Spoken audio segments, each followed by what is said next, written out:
YouTube channel, subscriber ৯,১১৫। আর last ২৮ দিনের analytics দেখো। আমার সাবস্ক্রাইবার আগে থেকেই তোমরাও জানো এডুকেশনাল চ্যানেল তত ইনক্রিমেন্ট হয় না। সো সাবস্ক্রাইবার মাত্র ৬৬টা রয়েছে আর ভিউজ আছে ১৬,১০০ মতো। ওয়াচ টাইম হয়েছে ৪৮৬ ঘন্টা, ঠিক আছে।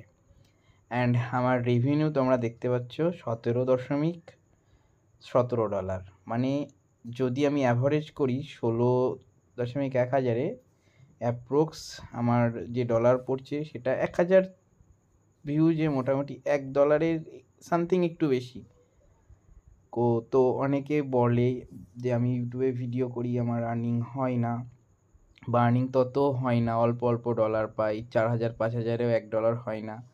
তো সেটার উপর ডিপেন্ড করে তোমার কন্টেন্টের উপর। সো আমি এখন যদি আমার টপ 3 কন্টেন্ট এখন তুমি আমার সামনে দেখতে পাচ্ছ, এই তিনটেরই আমি রেভিনিউ যদি দেখানোর চেষ্টা করি, তো ফার্স্ট ভিডিওতে ক্লিক করলাম। আমি যা কিছু দেখাই সবসময় লাইভ দেখাই, যাতে তোমরা মোটিভেট পাও ইউটিউবে ভিডিও বানানোর জন্য। সো আমি এখন অ্যানালিটিক্সে যাব ভিডিওর, জাস্ট মিনিট। তো এখান থেকে আমি যদি আমার রেভিনিউ সেকশানে যাই, সরাসরি এখান থেকে আমি চলে যাচ্ছি কোথায়, রেভিনিউতে যাব। জাস্ট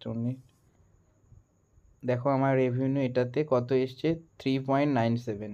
মানে আমার দেখলাম কত ১৬০০-র মতন ভিউজ। আমি আরেকবার দেখাচ্ছি, রিচে যাই যদি আমি, তো এখান থেকে দেখা যাবে আমার ইমপ্রেশন হচ্ছে ১২,০০০। তো ১,৬৭১টা ভিউজ বর্তমানে ভিডিওটাই রয়েছে। রেভিনিউ রয়েছে $3.97।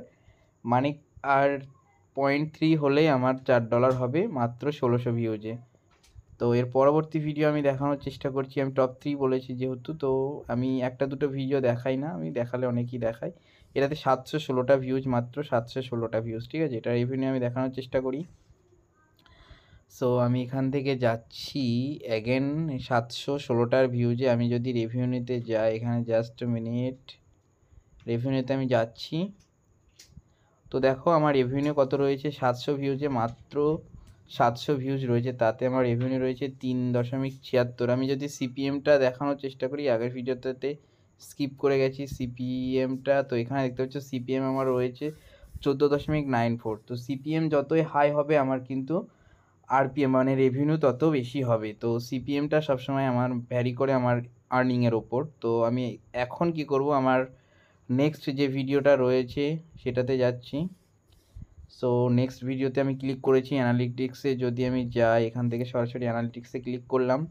দেন এখান থেকে যদি আমি এখান থেকে রেভিনিউতে যাই, দেন তোমরা দেখতে পাবে যে আমার রেভিনিউ এটাতে 3.72। তো অনেকের প্রশ্ন হতে পারে ৭০০ ভিউজে যদি অত হয় তাহলে এটা তো ৪,০০০-এর কাছাকাছি ভিউজ। হ্যাঁ, এটাতে ভিউজ রয়েছে ৪,০০০-এর কাছাকাছি, দেখতে পাচ্ছি এটাতে ৪,১৪৯। তবে ডিপেন্ড করে সব ভিডিওতে যে সমান রেভিনিউ পাবে বা সমান অ্যাডভার্টাইজমেন্ট হবে সেটারও কোনো কথা নেই।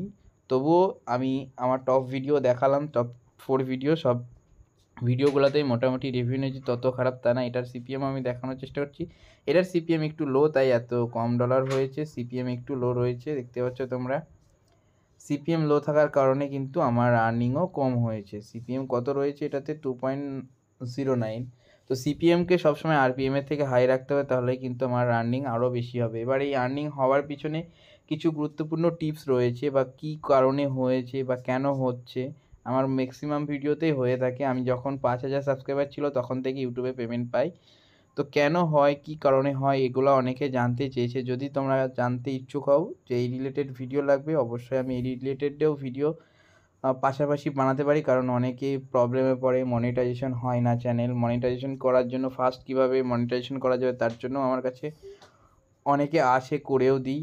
যদি তোমরা জানতে চাও ইউটিউব রিলেটেড, ইউটিউবের অ্যালগোরিদম রিলেটেড, কারণ আমি 3-4 বছর কাজ করছি ইউটিউব নিয়ে, আমার একটু হলেও এক্সপিরিয়েন্স হয়েছে। সো তোমরা অবশ্যই কমেন্ট করবে, ভিডিও তোমাদেরকে দেওয়ার চেষ্টা করব।